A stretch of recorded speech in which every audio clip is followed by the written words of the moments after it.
6,000 years before Stonehenge, and 7,000 years before the pyramids of Egypt, people gathered on a lonely hill in what is now southeastern Turkey. They had no writing, no metal tools, no wheel, no cities. Yet they cut enormous pillars from limestone, moved them across the plateau, and raised them inside carefully planned stone enclosures. For decades, this place was described as the world's first temple. But the deeper archaeologists dig, the stranger the story becomes. Because the greatest mystery of Göbekli Tepe is not simply how they moved the stones. It is what brought them together. Göbekli Tepe was first used around 9600 BCE, near the beginning of the Holocene, when the last ice age had only recently ended. Across Upper Mesopotamia, warmer conditions transformed the landscape. Wild wheat and barley covered the hills. Herds of gazelle crossed the plains. Wild cattle and boar lived alongside communities that still depended mainly on hunting and gathering. But these people were not wandering without roots. Some groups stayed in one place for longer periods. Settlements were becoming more permanent, and wild grains were being processed on a growing scale. There was no pottery, writing, or metal, and yet people here were already building monuments. The site was recorded in 1963 during a survey by researchers from Istanbul University and the University of Chicago. Flint covered the surface, and the tops of large limestone slabs projected from the ground, but the stones were interpreted as later grave markers, and the hill remained unexplored. More than 30 years later, German archaeologist Klaus Schmidt visited the site. He recognized that the stone fragments were prehistoric and that the hill had been shaped by generations of human act. Systematic excavations began in 1995. Soon, the earth revealed massive pillars, circular structures, carved animals, and layers reaching back almost 12,000 years. An ordinary-looking mound had become a doorway into a forgotten world. The best-known structures at Göbekli Tepe are large circular or oval enclosures. T-shaped limestone pillars stand around their walls. At the center are two much larger pillars, some rising about 5.5 meters high. At first, their shape appears abstract, but look closer. Arms run down their sides, hands meet across the front. Some wear carved belts, garments, or animal skins. These are not merely supports. They appear to represent human-like beings, silent, faceless figures standing inside the circles, ancestors, spirits, mythic beings. No written explanation survives. The stones were quarried from the local plateau using stone tools, then shaped, transported, and raised through organized effort. The centers of three major enclosures form an approximate equilateral triangle, suggesting that their arrangement was planned before construction began. Turning that plan into reality required knowledge, cooperation, and a reason powerful enough to unite many people. The pillars are covered with creatures. Snakes twist across the limestone. Foxes run along narrow surfaces. Wild boars expose their teeth. Scorpions, gazelles, wild cattle, and birds appear again and again. Some were dangerous. Others were hunted, feared, admired, or connected to stories that have disappeared. The carvings form a visual language, but it is a language we can no longer read. One of the most famous examples is Pillar 43, the vulture stone. It shows a large bird, a scorpion, several other animals, and what appears to be a headless human figure. Some researchers connect it with death or beliefs about the journey of the dead. Others see a myth or symbolic map of the world. We can identify the images. We cannot hear the story they once told. Human remains make that lost world even more unsettling.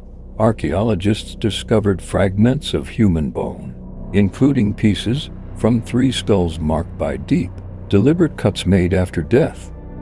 The skulls may have been displayed, suspended, carried, or used in rituals connected with ancestors. Similar practices are known from other Neolithic communities, where skulls were sometimes removed, modified, and preserved. But the evidence here is incomplete. No tomb or ritual chamber explains exactly what happened. The carved vultures, the headless figure, and the modified skulls may belong to the same system of belief, or they may not. What is clear is that death was remembered, handled, and given meaning. Monuments require more than stone. They require food. Researchers have studied more than 7,000 grinding tools from Göbekli Tepe. Microscopic traces show that people processed large quantities of bones. Tell another part of the story. The Zell dominates many of the remains, along with wild cattle, boar, and wild ass. This has led to the idea that Göbekli Tepe hosted large communal meals. Groups arrived during certain seasons. Perhaps they hunted together, processed grain, repaired buildings, raised pillars, and shared food beside enclosures. Some grain may even have been fermented, although organized beer production has not been proven. Have been more than a reward after the work. It may have been what made the work possible. Klaus Schmidt believed Göbekli Tepe was primarily a ritual center visited by mobile hunter-gatherers who lived elsewhere. That interpretation made the site famous. Religion, the argument suggested, may have brought people together before agriculture created settled society. But newer discoveries have complicated that picture. Archaeologists have identified domestic buildings, everyday tools, waste deposits, intensive plant processing, and possible systems for collecting water. People may have lived here permanently, seasonally, or in changing numbers over many generations. So, was it a temple, a village, a meeting place, a memorial landscape? Perhaps those categories belong more to our world than theirs.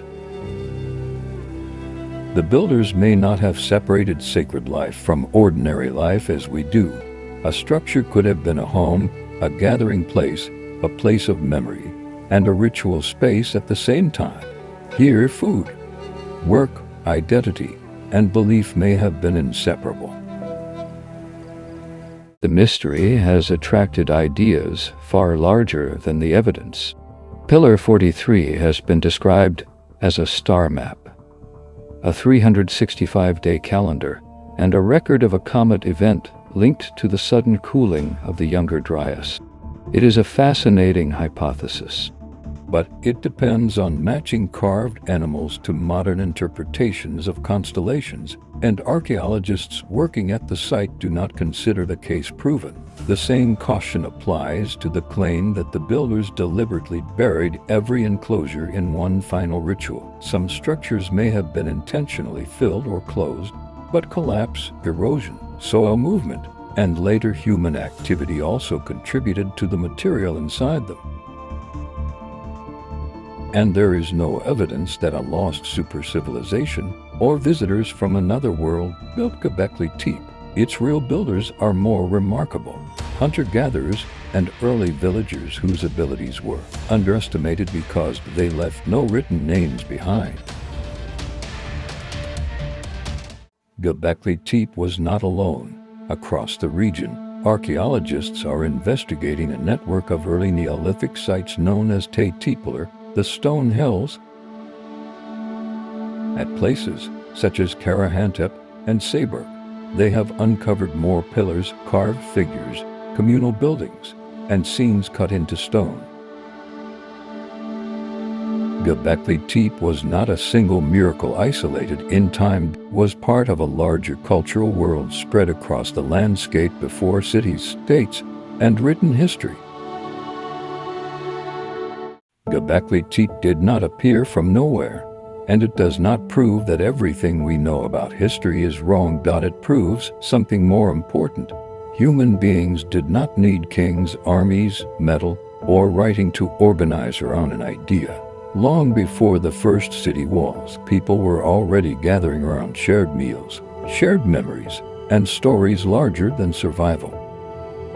Their names are gone, their language is silent, but the pillars remain, and beneath the hills of southeastern Turkey, much of their world is still waiting to be uncovered.